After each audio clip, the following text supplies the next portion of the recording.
तो नमस्कार दोस्तों, आज बात करेंगे उस साल की जहां पर भारत ने रचा था एक इतिहास। और जैसे 1983 वनडे के लिहाज से भारत के लिए एक टर्निंग पॉइंट था वो साल, वैसे ही 1971 ये टेस्ट क्रिकेट के लिहाज से भारत के लिए एक बहुत ही महत्वपूर्ण वर्ष था। और क्या कुछ हो रहा था उस दौरान, उस सारी चीज़ों के बारे में मैं आपको आज बताऊंगा। वार्तालाप करेंगे, बातें करेंगे और इतिहास के पन्नों को थोड़ा पीछे ले जाकर उसके बारे में बात करेंगे। और बहुत ही दिलचस्प किस्से मैं आपको आज सुनाऊंगा। बहुत ही रेयर किस्से हैं, अनहर्ड स्टोरीज भी हो सकती है। और अजीत वाडेकर जी जो कप्तान नियुक्त किए गए थे, भारत के दौरे थे जो वेस्ट इंडीज़ और इंग्लैंड। तो अजीत वाडेकर, मैं जब छोटा था क्रिकेट खेलता था तो मेरी मुलाकात अजीत वाडेकर सर से तब हुई थी। और उन्होंने तभी उनका कार्ड दिया था मुझे और कहा था कब कभी भी बात करनी हो मुझे फ़ोन कर देना। और बहुत किस्से सुने अजीत वाडेकर सर से, तो वो सारे भी मैं आपके साथ शेयर करूँगा। मेरी मुलाकात हुई थी अशोक मनकर जी के साथ, जिनको काका कहा जाता था। एकनाथ सोलकर जो मेरे मामा जी है, उनके मित्र है वो, तो उनसे भी मुलाकात हुई थी एकनाथ सोलकर। तो बहुत सारे किस्से, कहानियाँ उस दौरे की और उन दिनों की मैं आपके सामने आज प्रस्तुत करूँगा। और उम्मीद है कि आपको ये पसंद आए और आपको अच्छी लगे ये कहानियाँ। तो सबसे पहले बात करते हैं 1970-71, जब बदलाव, भारत क्रिकेट बोर्ड चाहती थी कि बदलाव हो, बहुत इम्पोर्टेंट टूर्स आ रहे थे। और मंसूर अली खान पतौड़ी ने टीम बनाई थी अच्छी, लेकिन उनका फॉर्म अच्छा नहीं था और शायद एक नया कप्तान नियुक्त किया जा सकता था, ऐसी बात थी। तो हुआ यूँ कि अजीत वाडेकर जी, जिनके रन नहीं बन रहे थे, उन्होंने टाइगर पतौड़ी को फ़ोन किया और कहा कि टाइगर, मेरे रन नहीं बन रहे हैं, लेकिन अगर टीम सिलेक्शन में कुछ हो सके तो मेरे बारे में बात अच्छी करो और मुझे टीम में रखने की कोशिश करो। तो ऐसा वाडेकर जी ने कहा था। और टाइगर पतौड़ी ने मुस्कुराते हुए कहा फ़ोन पर कि अगर तुम कप्तान बनोगे तो तुम भी ये बात याद रखना। और वाडेकर को लगा है क्या बात कर रहे हैं, मंसूर अली खान पतौड़ी इतने साबित कप्तान, उनके नेतृत्व में भारत न्यूजीलैंड में अपना सबसे पहला अवे टूर इसमें फ़तेह की थी भारत ने 1967-68 में। और थोड़े मुश्किल दौरे थे, ऑस्ट्रेलिया से हार मिली थी 3-1, और मुश्किल समय था थोड़ा। और कप्तानी के बारे में बात चल रही थी कि क्या चंदू बोर्डे को नियुक्त किया जाए, लेकिन ये भी था कि वो भारतीय सिलेक्शन कमेटी, जिसके अधिकारी चेयरमैन थे विजय मर्चेंट, वो चाहते थे कि थोड़े नए प्लेयर्स को भी मौका दिया जाए। और उन दिनों गुंडप्पा विश्वनाथ ने ऑस्ट्रेलिया टूर में डेब्यू किया था, तो Dilip Sardesai out of favour थे। तो काफ़ी सारे ऐसे चीज़ें थी कि टीम थोड़ी सी चेंज होने वाली है, ऐसे अंदेशा ऐसा हो रहा था। तो हुआ यूँ कि बदलाव का समय तो आ गया और कप्तान नियुक्त किया गया अजीत वाडेकर जी को, जो श्योर भी नहीं थे कि उनको टीम में जगह मिलेगी या नहीं मिलेगी वेस्ट इंडीज़ के टूर पे। तो कास्टिंग वोट डाला था विजय मर्चेंट ने, टाई हुआ था और विजय मर्चेंट ने अपनी पावर को एक्सरसाइज करके अजीत वाडेकर को कप्तान बनाया। वाडेकर 1966 में उन्होंने अपना डेब्यू बनाया, थोड़े लेट उन्होंने क्रिकेट खेलना शुरू किया। वाडेकर जी, जो मैं कह सकता हूँ कि बड़े सीनियर, बड़े लेजेंड प्लेयर, बट जब बात करो आप उनसे, अब वो हमारे बीच नहीं रहे, जब बात करो तो वो एक दोस्त की तरह बात करते थे, अनफिल्टर्ड बात करते थे, कोई डिप्लोमेसी नहीं होती थी, सेंस ऑफ ह्यूमर अमेजिंग। तो अजीत वाडेकर को कप्तान नियुक्त किया गया और वाडेकर का सपना था कि वो पायलट बने। और फिर उनको स्टेट बैंक ऑफ इंडिया में उनको जॉब लग गई। वो बैंक जाते थे, अपना काम करते थे, शाम को प्रैक्टिस करते थे, फिर घर लौटते थे। ऐसा उनका उनकी दिनचर्या थी। तो हुआ यूँ, जिस दिन वाडेकर जी को कप्तान नियुक्त किया गया, वो वैसे ही बैंक गए थे, घर आए और उनके घर में पर्दे लाने गए थे, उनको पर्दे बदलने थे। तो वो पर्दे लाने गए, थोड़ी सब्जी और ये सब लेकर वो घर लौट रहे थे, और तभी उन्होंने देखा कि बहुत सारे पत्रकार उनके घर के आसपास है। तो उनको समझा नहीं, उन्होंने कॉन्ग्रेचुलेशंस कहा। वाडेकर को लगा कि शायद उनका टीम में चयन हो गया है, तो इसके लिए कॉन्ग्रेचुलेशंस कह रहे हैं, तो उनको बिल्कुल आइडिया नहीं था। बट जब रेडियो में खबर आई कि अजीत वाडेकर भारत के नए कप्तान नियुक्त किए गए हैं, अब 15 प्लेयर तो चुन लिए गए थे सिलेक्शन कमेटी में, अब बारी थी 16वें प्लेयर की। तो 16वें प्लेयर कौन होंगे? वाडेकर जी को अपना वादा याद आया, उन्होंने टाइगर पतौड़ी को फ़ोन किया, कहा कि टाइगर आप वेस्ट इंडीज़ चलिए। और टाइगर पतौड़ी ने वेस्ट इंडीज़ में ही कप्तानी सबसे पहली बार की थी जब 21 वर्षीय थे। 1962 में जब नरी कॉन्ट्रैक्टर को गेंद लगी थी चार्ली ग्रिफिथ की, तो बैप्टिज्म बाय फायर या एकदम तुरंत 21 वर्षीय नवाब ऑफ पतौड़ी, मंसूर अली खान पतौड़ी को कप्तानी सौंप दी गई थी। और बड़े यंग थे उन दिनों भी, वो यंग ही थे 70-71 में। बट वाडेकर जी ने फ़ोन किया और नवाब ने कहा नहीं, मैं नहीं आना चाहता हूँ वेस्ट इंडीज़। तो अजीत वाडेकर ने फिर विजय मर्चेंट से कहा कि मुझे चाहिए दिलीप सरदेसाई। अब हुआ यूँ कि दिलीप सरदेसाई को विजय मर्चेंट ने ड्रॉप कर दिया गया था। उन्होंने कहा था कि आप शायद फिट नहीं हो स्कीम ऑफ थिंग्स में। तो थोड़े मतभेद हुए थे विजय मर्चेंट और दिलीप सरदेसाई के बीच में। सरदेसाई जानते थे कि उनके पास थोड़ी क्रिकेट बची है, लेकिन मर्चेंट ने कहा था कि नहीं, अभी आप शायद फिट नहीं हो खेलने के लिए। बट वाडेकर जी ने कहा मर्चेंट से कि आपने अभी मुझे कप्तान नियुक्त किया है, तो मुझे मेरा फैसला लेने का पूरा हक है, तो मुझे चाहिए दिलीप सरदेसाई। और क्या बेहतरीन निर्णय था वो। मैं आपको कहानियाँ बताऊंगा कि कितना उनका प्रेजेंस इम्पोर्टेंट था उस वेस्ट इंडीज़ के दौरे पे। अब सबसे इम्पोर्टेंट बात, ये टीम वेस्ट इंडीज़ जा रही थी और वेस्ट इंडीज़ में हमने कभी भी एक भी मैच जीता नहीं था, ना कि वेस्ट इंडीज़ में, ना कि उनके खिलाफ। और ये टीम थी वो थोड़ी सी वीक नहीं कहूँगा, लेकिन ट्रांजिशन चल रहा था उस टीम में। लेकिन फिर भी उनके पास थे गारफील्ड सोबर्स, उनके पास थे Roy Fredericks, Clive Lloyd, Charlie Davis नाम के एक बेहतरीन बल्लेबाज थे। तो ये सारे, रोहन कनाई थे, तो ये सारे बल्लेबाज थे उनके टीम में। लेकिन बॉलिंग थोड़ा सा, वेस्ली हॉल नहीं थे, चार्ली ग्रिफिथ नहीं थे, तो बॉलिंग थोड़ी सी उनकी वीक थी। लेकिन वेस्ट इंडीज़ में खेलना, उनकी जो फास्ट बाउंसी पिचेस, वो भारत के लिए बहुत बड़ा चैलेंज होने वाला था।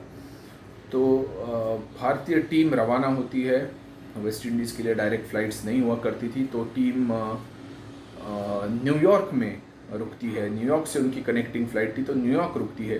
तो मैडिसन स्क्वायर में सारी टीम एक बॉक्सिंग मैच देखने जाती है, और वो मैच होता है मोहम्मद अली और जो फ्रेज़र के बीच। और मोहम्मद अली वर्ल्ड चैम्पियन, कभी हारे नहीं थे, जीत पे जीत, अपने ओपोनेंट्स को धाराशायी करते थे, एम्बैरस करते थे। तो टीम देखने गई कि चलो अब देखते मोहम्मद अली कैसे जीतते हैं। लेकिन हुआ यूँ कि जो फ्रेज़र वो फर्स्ट राउंड जीत गए।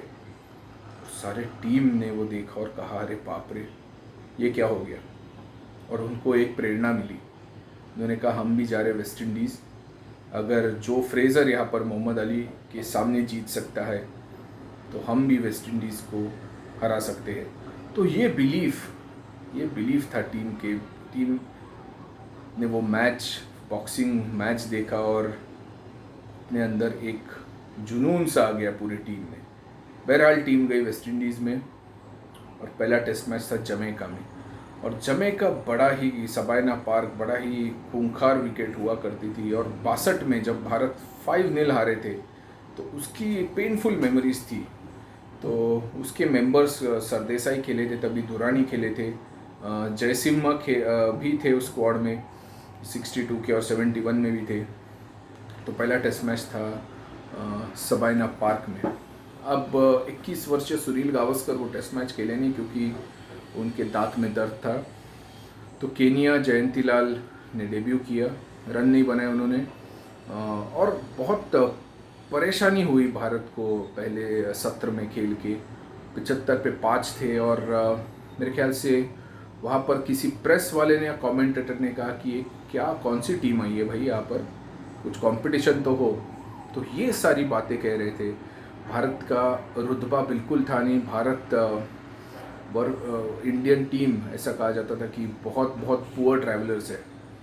तो सरदेसाई और सोलकर तो ये एक साथ आते हैं और पार्टनरशिप बनाते हैं, और एक समय ऐसा आता है, इनकी पार्टनरशिप 135 रन की कुछ होती है, और एक समय ऐसा आता है जब दिलीप सरदेसाई सोलकर से कहते हैं कि भाई अभी इन्होंने अगर सेकंड न्यू बॉल ले लिया तो हम मुश्किल में आ सकते हैं। तो आर्थर बैरेट नाम के एक स्पिनर थे, तो आर्थर बैरेट को वो ऐसा खेले कि हर बॉल कह रहे थे अरे वेल बोल्ड, अरे क्या बॉलिंग कर रहा है भाई, क्या, एक दूसरे से बात कर रहे। तो सोबर्स ने वो बात पकड़ी। सोबर्स को लगा कि यार स्पिन हो रहा है तो बैरेट से ही बॉलिंग करते, और जैक नोरिजा जो भी डेब्यू कर रहे थे। तो जैक नोरिगा और आर्थर बैरेट ने वो गेंदें डाली और न्यू बॉल नहीं लिया, और सरदेसाई ने 212 रन बनाए उस इनिंग्स में। और हुआ यूँ कि भारत ने अच्छे रन बनाए, और वेस्ट इंडीज़ को जल्द ऑल आउट कर दिया। अब हुआ यूँ कि पहले दिन बारिश हुई थी, तो वो इफ़ेक्टिवली 4 दिन का टेस्ट मैच था। तो अजीत वाडेकर जो गैरी सोबर्स को अपना आइडल मानते थे, तो उनके पास गए और कहा Garry you are following on. Sobers को लगा कि 200 रन का मार्जिन होगा फॉलो ऑन का, लेकिन अजीत ने कहा नहीं भाई, 4 दिन का टेस्ट मैच हो गया है, so you are following on. 150 का मार्जिन होता है, और आपके 150 से ऊपर हमारा लीड है, तो प्लीज़ फॉलो ऑन। और इतना बड़ा साइकोलॉजिकल एडवांटेज भारतीय टीम ने फॉलो ऑन दे दिया। कनाई ने भले 100 मारे और टेस्ट मैच ड्रॉ हो गया, लेकिन जो साइकोलॉजिकल एडवांटेज था वो बहुत बड़ा ज़बरदस्त था। अब second test match Port of Spain, Trinidad, debut हुआ सुनील गावस्कर का। टॉस जीता वेस्ट इंडीज़ ने, और भारत, अजीत वाडेकर कहते हैं कि मुझे बिल्कुल पता नहीं था कि इस पिच पे क्या करे, लग तो रहा था स्लो पिच है, बैटिंग पहले करूँ कि बॉलिंग, और वेस्ट इंडीज़ ने बैटिंग की पहले, और पहला ही बॉल आबिद अली का और फ्रेडरिक्स को गिर के एकदम से बाउंस ही नहीं हुआ, पहले ही बॉल टेस्ट मैच का आउट। वेस्ट इंडीज़ 214 कुछ रन बनाए ऑल आउट, और सोबर्स के रन बनते नहीं थे पोर्ट ऑफ स्पेन में। जमैका में वो रन बनाते थे, वो ब्रिजटाउन में रन बनाते थे। उनके तो 365 रन की जो पारी थी वो भी मेरे ख्याल से जमैका में आई थी पाकिस्तान के खिलाफ। उनका फर्स्ट 100 ही था, लेकिन पोर्ट ऑफ स्पेन में सोबर्स ने कभी रन बनाए नहीं, एक ही 100 था शायद उनका। तो ये बड़ा भारत के जो स्पिन की तिगड़ी थी, प्रसन्ना हो, वेंकट हो, बेदी हो, उन्होंने बड़ा प्रेशर डाला। अब जब भारत बैटिंग को आई तो गावस्कर मंकड़ ओपन किए, और गावस्कर ने 65 रन बनाए। और होता ही ये था कि जो डेब्यू में 100 मारता था, वो सेकंड 100 उन्होंने कभी मारा नहीं था। तो वाडेकर कह रहे थे कि भाई गावस्कर आउट हुआ कि नहीं, गावस्कर आउट हुआ कि नहीं, क्योंकि वो जानते थे कि गावस्कर एक बढ़िया प्लेयर होने वाले हैं, और वो एक सुपरस्टिशन था। गावस्कर 65 पे आउट हुए, खुश हो गए वाडेकर कि चलो इनका करियर तो बड़ा लंबा होने वाला है। और जब दिलीप सरदेसाई ने 212 रन बनाए थे, तो वेस्ट इंडीज़ प्लेयर्स आते थे, हैंडशेक करते थे, कहते थे यार क्या बैटिंग की दिलीप आपने। और उन्होंने कहा चलो मैंने तो डबल 100 मारा है, एक और खिलाड़ी मारेगा डबल 100, और वो अब तक खेला नहीं है। तो इतना कॉन्फिडेंस था सुनील गावस्कर के ऊपर। सरदेसाई उस टेस्ट मैच में भी 112 रन बनाते हैं, भारत लीड लेता है। और फिर एक समय ऐसा आता है कि वेस्ट इंडीज़, भारत अच्छा खासा लीड लेता है, वेस्ट इंडीज़ 150 पे 1 होते हैं, और फिर वाडेकर को एक वो रफ देखते हैं, और स्पिन हो रहा था बॉल, बेदी स्पिन कर रहे थे, लेकिन एक रफ बना था लेफ्ट हैंडर के ऑफ स्टम्प के अराउंड। उन्होंने सलीम दुरानी को बुलाया बॉलिंग करने, और दुरानी ने क्लाइव लॉयड को आउट किया। वाडेकर ने स्लिप से हटकर अपने आप को शॉर्ट मिड विकेट पे रखा, और वहीं पर कैच दे बैठे और दूसरे ही गेंद पर रफ पे गिर कर सोबर्स भी आउट हो गया। और उसके बाद मानो विकेट्स की जैसे लड़ी लग गई और भारत ने, वेंकट राघवन ने 5 विकेट लिए और भारत को जीत के लिए 124 रन चाहिए थे। गावस्कर ने अपने डेब्यू पे विनिंग शॉट मारा 67 रन की पारी के लिए। बैरेट जो थे उन्होंने 3 विकेट लिए। और भारत ने जो एक चीज़ की थी, एक टूर मैच था सेकेंड टेस्ट के पहले, उन्होंने जैक नोरिगा को विकेट दे दिए ताकि वो लांस गिब्स के ऊपर खेले। और लांस गिब्स, वाडेकर कहते हैं कि अगर इस पिच पर खेलते पोर्ट ऑफ स्पेन की तो शायद हम ये टेस्ट मैच जीत ना पाते, इतने क्वालिटी था। और भारत ने एक टैक्टिक यूज़ की थी जो बिल्कुल ही उनके हित में गई और भारत 1-0 पहली बार भारत टेस्ट मैच जीता था वेस्ट इंडीज़ के खिलाफ। और वेस्ट इंडीज़ की सरजमीन पर बड़ी ही उपलब्धि थी। तीसरा टेस्ट जॉर्ज टाउन, ये ड्रॉ हो गया, गावस्कर ने 100 मारा उस टेस्ट में। और जो एक चौथा टेस्ट मैच था बारबेडस में, वहाँ वेस्ट इंडीज़ ने 501 रन बनाए। और हो रहा था ऐसे कि सोबर्स जाके गावस्कर को हाथ मिला के आते थे और फिर सोबर्स का लक चेंज हुआ, उन्होंने आगे जाके 300 मारे। और इस टेस्ट मैच में भी बारबेडस में उन्होंने 100 मारा, 501 रन बनाए और भारत 60 पे 6 कुछ थे। तभी सरदेसाई ने 150 रन बनाए और लास्ट विकेट पार्टनरशिप बेदी के साथ की, फॉलो ऑन अवॉइड किया। और अगर फॉलो ऑन भारत को मिलता वो 100% वो टेस्ट मैच हारते, लेकिन भारत ने फॉलो ऑन बचाया।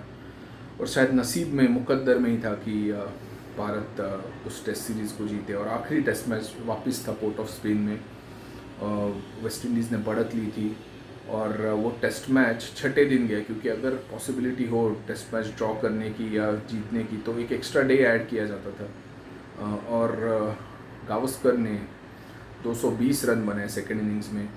और भारत सबसे पहले बार वेस्ट इंडीज़ में टेस्ट सीरीज़ उन्होंने जीती। और लोग कहते हैं कि यार ये वेस्ट इंडीज़ की टीम वीक थी, लेकिन भारत वहाँ पर जाकर कभी भारत कुछ नहीं जीता था वेस्ट इंडीज़ में। इस टीम वाडेकर का जो क्रिकेटिंग इंटेलिजेंस और एक्यूमेन वो सेकंड टू नन था, अनपैरेलल्ड। तो भारत ने जीत हासिल की। जब भारतीय टीम लौटी बॉम्बे एयरपोर्ट पर आई तो उनका फेलिसिटेशन हुआ। और बहुत सुनील गावस्कर को देखने के लिए लोग तरस रहे थे, एयरपोर्ट पे इतनी भीड़ थी। और बहुत ही हीरोज़ वेलकम मिला। और तभी क्रिकेटर्स को इतना प्यार इससे पहले कभी नहीं मिला था। तो 1971 का जो पहला सत्र था, ये मैचेस हुए थे फरवरी और अप्रैल, तो भारत ने 1-0 से टेस्ट सीरीज जीती थी। लेकिन फिर भी कोई आलोचक थे, उन्होंने कहा कि ये वेस्ट इंडीज़ की फुल फ्लेजेड साइड नहीं थी। नेक्स्ट चैलेंज जो है भारत का, जो कि होगा इंग्लैंड के खिलाफ, तो इंग्लैंड के खिलाफ अगर ये जीतेंगे तो हम मानेंगे कि ये अच्छी टीम है, लेकिन इंग्लैंड के खिलाफ जीतने का कोई भी चांस नहीं। तो ये सारी चीज़ें हुई थी। अब जो वेस्ट इंडीज़ के सीरीज़ में लोग थे, विकेट कीपर थे कृष्णमूर्ति, क्योंकि फारूक इंजीनियर ट्रायल्स के लिए आए नहीं थे, वो लैंकेशायर के लिए खेल रहे थे, तो फारूक इंजीनियर मिस किए। लेकिन फारूक को अच्छा खासा अनुभव था इंग्लैंड का, तो उनको पिक किया गया उस सीरीज़ के लिए। सैयद किरमानी एक अंडर स्टडी थे, वो तभी अंडर 19 खेलते थे, विकेट कीपिंग स्किल्स उनकी बड़ी अच्छी थी, उनको लिया गया। और एक बहुत इम्पॉर्टेंट इंक्लूजन, और ये भी कहानी बहुत बड़ी ज़बरदस्त है कि विजय मर्चेंट और सिलेक्शन कमेटी ने चंद्रशेखर को कहा, यार आप विकेट शायद इतने ले नहीं पा रहे हो, आप मैच विनर तो बड़े ज़बरदस्त हुआ करते थे, लेकिन आपका इफेक्टिवनेस थोड़ा कम है। लेकिन वाडेकर ने कहा नहीं, हमें चंद्रा चाहिए, चंद्रा हमें किसी भी हालत में चाहिए। तो चंद्रशेखर को इंक्लूड किया और बड़ा उनको एक दिल में टीस थी कि ऐसे क्यों मेरे बारे में कह रहे हैं। तो इंग्लैंड की सरजमीन पर भारत गई। और वाडेकर के बारे में एक बात मैं ज़रूर कहूँगा, उस समय एक फास्ट बॉलर थे टॉन डोव, तो उनका एक बॉल वेस्ट इंडीज़ में लगा था उनको हाथ में, लेकिन उन्होंने कोई पेन दिखाया नहीं, कुछ नहीं, और 70 रन की पारी खेले थे। और वही जॉन स्नो के खिलाफ उन्होंने लॉर्ड्स में किया। और इंग्लैंड की जो टीम थी वो 1968 से अविजित थी, एक भी टेस्ट मैच वो हारे नहीं थे। और इंग्लैंड जो ऑस्ट्रेलिया में गए थे रे इलिंगवर्थ की टीम 1970 में, तो 2-0 से एशेज जीत कर आए थे और अभी वो घर पे खेलने वाले थे। ग्रीन टॉप्स थे, वो ग्रीन टॉप पे जॉन स्नो और भारत की बैटिंग लाइनअप, तो ये बड़ा ही एक मुश्किल समय भारत के लिए होने वाला था। किसी ने कोई चांस दिया नहीं था। भारत 1932 में पहला टेस्ट मैच खेला था लॉर्ड्स में, और तब से जद्दोजहद चल रही थी। एक भी टेस्ट मैच इंग्लैंड में जीते नहीं थे, भले इंडिया में वो जीते थे, मद्रास में जीते थे 1952 में, और हमेशा फाइट तो ज़रूर करते थे, लेकिन 59 में हम वापस हार गए थे 5-0। तो बड़ा ही एक टफ चैलेंज होने वाला था। तो भारत लॉर्ड्स में पहला टेस्ट खेलती है, और इतने ख़राब अंपायरिंग उसमें भारत को जीत के लिए 180 183 कुछ रन चाहिए थे, और वाडेकर अच्छी पारी खेल रहे थे 45 रन की, उनको आउट दिया गया जब वो आउट नहीं थे। और हुआ यूँ कि भारत को कुछ 38 रन चाहिए थे, 2 विकेट हाथ में थे, और बारिश आ गई और मैच ड्रॉ हो गया। तो भारत को लग रहा था कि शायद वो मैच जीत जाते। वही रे इलिंगवर्थ की टीम को भी लग रहा था कि वो भी गेम में थे। तो टीम जाती है मैनचेस्टर, और मैनचेस्टर वापस green top. Bharat West Indies England बड़ा अच्छा स्कोर बनाती है, भारत स्ट्रगल करती है, और आखिरी दिन मैच बचाने के लिए बैटिंग करने के लिए आना था उनको। 3 विकेट डाउन थे, इंग्लैंड फेवरेट्स, लेकिन बारिश हो गई, और ओवल में जब टीमें गई स्कोर था 0-0 और all to play for and the Oval. लेकिन अगस्त के महीने में वो ओवल का जो पिच है, जैसे ट्रिनिडाद में हुआ था पोर्ट ऑफ स्पेन में, स्पिन को भारी मात्रा में मदद मिलती है, वही चीज़ ओवल में थी कि पिच थोड़ी सी ड्राई थी, और भारत के पास चंद्रशेखर थे, बेदी थे, वेंकट राघवन थे, प्रसन्ना को खिलाया नहीं था। और इंग्लैंड के पास भी डेरेक अंडरवुड थे, रे इलिंगवर्थ थे, लखर्स डालते थे बॉलिंग, तो स्पिन तिकड़ी दोनों के पास बड़ी अच्छी थी। भारत के अनुभवी स्पिनर्स थे। अब हुआ यूँ कि इंग्लैंड ने 355 रन बनाए, भारत 120 पे 5 था, लेकिन इंजीनियर ने अर्धशतक लगाया, सोलकर ने अच्छी पारी खेली, 284 रन बनाए भारत ने, और लीड प्राप्त की 71 रन की। और जब चंद्रशेखर आए सेकेंड इनिंग्स में बॉलिंग करने, उन्होंने 38 रन देकर 6 विकेट लिए, और जो बॉलिंग की थी टॉप क्वालिटी। जो अजीत वाडेकर जी ने कहा था कि जो बॉलिंग चंद्रा ने की थी उस दिन, वो इतनी ज़बरदस्त थी, उन्होंने कभी इतनी अच्छी बॉलिंग देखी नहीं। 101 पर इंग्लैंड होती है ऑल आउट। अब भारत 2 विकेट खोकर कुछ रन बनाते हैं। अगले दिन वाडेकर जल्दी रन आउट होते हैं, और हेमू अधिकारी थे टीम के मैनेजर। तो लोकल जू एक था, चेसिंगटन जू, वहाँ से बेला दी एलिफेंट, उसको कोई लोग लेके आए वहाँ पर, और उस दिन गणेश चतुर्थी थी।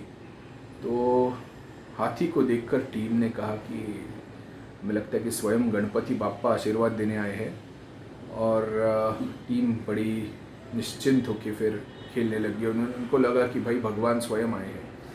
और वाडेकर ऐसा हुआ कि वो जब अंदर गए, उन्होंने गुंडप्पा विश्वनाथ को कहा कि भाई जिता के आना, और जाकर वो सो गए, क्योंकि शायद उनसे टेंशन देखा नहीं जा रहा था, क्या क्या पता क्या हो गया, वो जाकर सो गए। और जब विनिंग हिट मारा आबिद अली ने, आबिद अली का जो विनिंग हिट जब आ गया, तो भारत ने सबसे पहली बार इंग्लैंड के सरजमीन पर एक टेस्ट मैच जीता, और सीरीज़ भी जीती। और इतनी बड़ी उपलब्धि थी उस टाइम। वेस्ट इंडीज़ में आप जीते, इंग्लैंड में आप जीते। कुछ महीने पहले आप क्वेश्चन कर रहे थे कि कप्तान ये प्रेशर ले पाएंगे, क्या टीम खड़ी रहेगी, क्या टीम उभरेगी। और बड़ा ज़बरदस्त चंद्रशेखर के 6 विकेट हो, या फारूक इंजीनियर की बैटिंग हो, वाडेकर की कप्तानी हो, और वेंकट राघवन ने कैच पकड़ा था लखर्स्ट का, जो स्लैश मारा था, कट मारा था, और एकदम वेंकट ने इजीली कैच पकड़ा, वेंकट राघवन ने। तो ये सारी चीज़ें, और भारत जीत गया। और फिर जब भारत 1971 में वापस आ रहा था, तो पालम एयरपोर्ट में सबसे पहली बार गए। वहाँ इंदिरा गांधी से मुलाकात हुई। इंदिरा गांधी भी जो पॉलिटिशियन थी, बड़ी पॉपुलर थी, तो पॉपुलर पॉलिटिशियन क्रिकेटर से मिल रही है, बड़ी न्यूज़ बन गई। फिर टीम पालम एयरपोर्ट से बम्बई आने वाली थी, जब बम्बई आ गई, इतना राउजिंग रिसेप्शन, एंटीक गाड़ियाँ थी और ओपन कार ऐसे चल रही थी, ऑलमोस्ट रेड कारपेट था क्रिकेट क्लब ऑफ इंडिया तक, 20 किलोमीटर लोग ही लोग थे। और मुझे लगता है कि कुछ 5-6 गाड़ियाँ थी, हर एक गाड़ी में 3-3 लोग थे और सबको सब इतने फैंस थे, सबको क्रिकेटर्स की झलक चाहिए थी। और वो इतना दर्शनीय एक अवसर था भारत के क्रिकेट इतिहास में। आज आप देखते हो कि ओपन बस परेड और ये, तो उन दिनों जब ये दृश्य देखे, तो आप देख सकते हो काफ़ी, यूट्यूब पे भी आप देख सकते हो, तो लोगों ने जो प्यार बांटा। और फिर जो टीम पहुंची cricket club of India, Vijay Merchant ने कहा कि मैं I am proud of this team. और उन्होंने दिलीप सरदेसाई के लिए भी काफ़ी अच्छे शब्द कहे और सरदेसाई जी ने बड़ा उनको रिस्पेक्ट करते थे, विजय मर्चेंट को, वो एक अच्छा हुआ। अजीत वाडेकर जी जो कि बैंक में काम करते थे, स्टेट बैंक ऑफ इंडिया, वो जब बैंक में वापस जाते हैं तो उनका प्रमोशन किया जाता है। तभी क्रिकेटर्स काम भी करते थे, तो ये सारी चीज़ें हो गई। और सुनील गावस्कर जो पोस्टर बॉय थे भारतीय क्रिकेट के, तो ये सारी बातें हुई। फिर राजू भरतन जी ने एक इस पर वॉइस ओवर दिया और एक फिल्म बनाई जहाँ पर लोगों ने वो देखी और बड़ी सराहना की। ज़्यादा कुछ फुटेज था नहीं, लेकिन जो उनकी उपलब्धियाँ थी सब के बारे में लोगों को बताया।